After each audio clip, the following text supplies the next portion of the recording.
Les rencontres de Cannes pour cette 12e édition, vous le savez, sur la thématique de la confiance, et nous recevons un musicien, musicologue, trompettiste en tous les cas. Il va nous dire un peu tout ce qu'il a dans sa besace. C'est Alain Brunet. Bonjour Alain. Bonjour. Merci beaucoup d'avoir accepté notre invitation. Quelques mots Alain Brunet sur la confiance. Vous êtes un artiste. Est-ce que c'est quelque chose qui est primordial dans votre pratique, ou est-ce que finalement, quand on fait de la musique, les choses sont inscrites, il y a un langage musical qu'il faut suivre, et d'une manière ou d'une autre, la confiance en l'autre, c'est d'abord la confiance dans ce que vous avez sous les yeux dans vos partitions. Naturellement, le langage est important, mais la confiance est fondamentale. Parce que lorsqu'on joue en groupe, si l'on n'a pas confiance dans les musiciens avec qui on joue, si on n'a pas confiance dans leur technique, dans leur capacité d'écoute, dans leur capacité de dialogue, ça ne marche pas. Alors, cette confiance, elle est pour partie donnée au préalable, c'est-à-dire que dans le choix des musiciens que l'on fait, en l'occurrence que je peux faire ou que mes amis peuvent faire, il y a déjà bien évidemment une confiance établie, mais elle se gagne, elle grandit au fur et à mesure que l'on joue. Et à la fin du concert ou à la fin de la répétition, si les musiciens sont nouveaux, on a déjà une idée plus précise au fond de cette capacité à investir une vraie confiance. Si on ne l'a pas, il vaut mieux arrêter. Donc c'est fondamental dans la pratique musicale et dans la pratique de groupe, oui, bien sûr. Vous êtes par ailleurs aussi musicologue. Oui. Alors quelques mots justement sur notre société. Est-ce qu'aujourd'hui, justement pour nourrir cette confiance, pour la faire grandir, pour avoir confiance en soi et pour pouvoir se donner aux autres et faire confiance aux autres, est-ce que par exemple la musique, les arts, les artistes sont des éléments importants justement pour consolider, solidifier les êtres, pour justement qu'ils trouvent un terrain d'entente avec autrui? Peut-être. Ce que je constate, quand nous avons un concert réussi, fort heureusement, on en a beaucoup. On a plus de concerts réussis que de concerts qui ne sont pas réussis. On a le sentiment d'avoir donné du plaisir. Ce plaisir donné, il n'a pu être rendu possible que parce qu'au sein du groupe, je le répète, il y avait des rapports de confiance forts. Avec le public, c'est un peu différent. Je crois que, s'agissant de notre musique, du groupe ACP Motion avec lequel je joue, Pascal Boutérin, le batteur que vous avez interviewé. Oui, Carole Beffa. Carole Beffa, non, alors Carole Beffa n'est pas dans ACP Motion, ça c'était dans le spectacle, spectacle d'hier.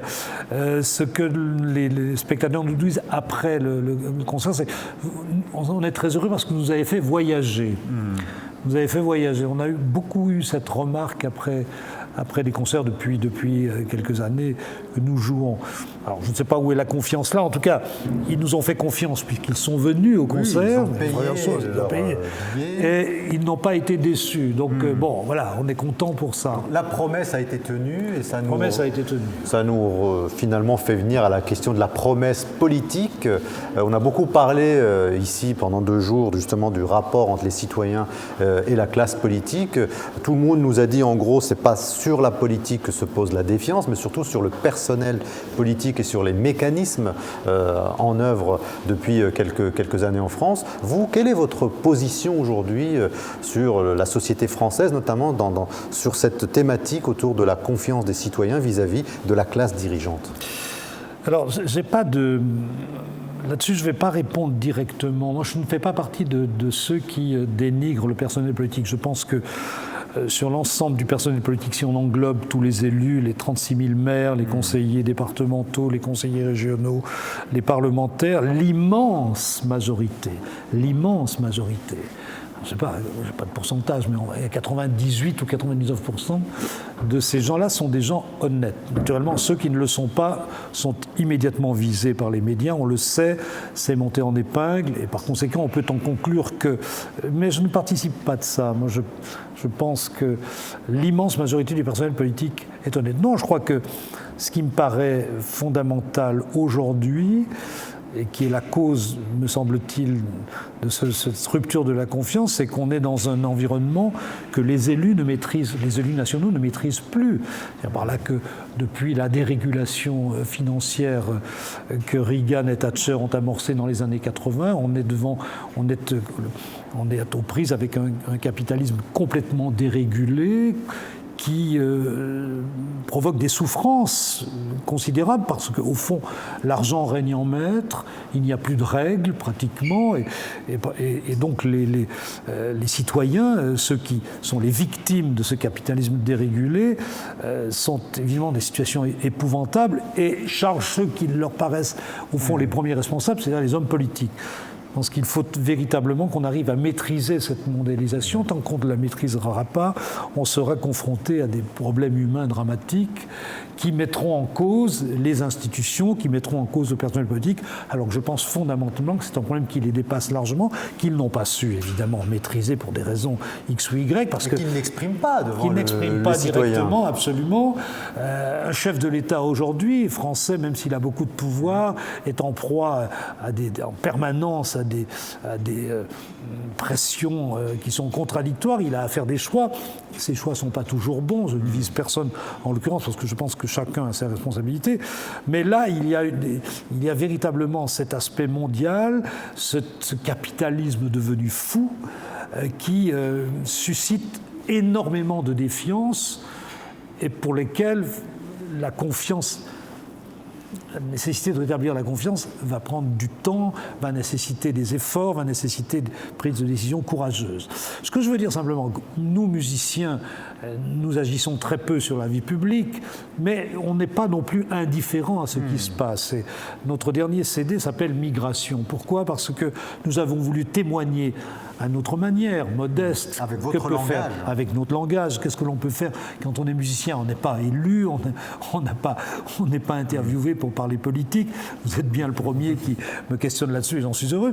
Mais ce CD Migration, avec un texte que j'ai écrit, et la musique que nous avons avec mes amis Jean Gros, Luis Maressa, bassiste cubain merveilleux, Pascal Boutérin, batteur et moi-même, à la trompette, nous avons voulu témoigner, je trouve, de ce que nous jugeons scandaleux, pour le moins scandaleux, mais au fond, des pays d'Europe ne soient pas en capacité, alors que l'Europe est le continent le plus riche du monde, ne soient pas en capacité d'accueillir des gens qui souffrent, qui viennent pas très loin, pour l'essentiel, d'Afrique et du Moyen-Orient, qu'on ne soit pas capable de les accueillir, de leur donner du travail. Qui viennent d'ailleurs avec une certaine confiance en l'avenir, en se disant que les choses vont changer. Absolument, qui sont des gens qui ont du travail, qui ont acquis une formation, qui peuvent travailler, qui veulent être utiles, qui peuvent en plus créer des richesses dans le pays.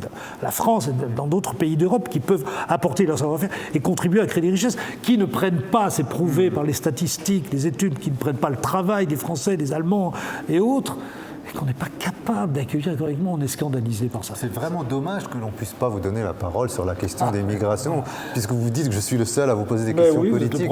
Mais au fond, un musicien, un artiste n'est pas quelqu'un qui est à côté, en périphérie de la société dans laquelle il vit. Non seulement ça, mais comme vous le savez, les intermittents du spectacle en France sont extrêmement mobilisés pour leur statut. La France a ce statut extraordinaire d'avoir une intermittence du spectacle qui permet à des dizaines, des centaines de milliers d'artistes et de techniciens du spectacle de vivre dans des conditions à peu près décentes. Si ce statut venait à tomber, ce serait dramatique. Il n'existe pas ailleurs, il existe en France. Donc l'artiste est forcément quelqu'un qui a une conscience politique au sens large du terme, qui est immergé dans la société, qui n'est pas indifférent à la vie de cette société, évidemment. Merci beaucoup Alain Brunet d'être venu. Vous avez vu qu'on peut faire de la politique même sur un court laps de temps, même si on est musicien, et je sais que vous auriez peut-être sans doute aimé que l'on aborde davantage les questions liées à la musique, mais vous savez, les rencontres de Cannes, c'est aussi une conviction, c'est aussi une façon de triturer nos problématiques sociales et politiques. J'ai confiance en l'avenir. Et ça, c'est très important, et merci beaucoup de cette confiance, Alain Brunet. Je rappelle que vous êtes musicien, musicologue et trompettiste. Vous avez fait donc un spectacle hier avec toute la troupe, un spectacle qui a justement un peu essayé de remettre, essayé de remettre un peu nos discussions bavardes autour de la question de la confiance ici, donc pour cette 12e édition des Rencontres de Cannes.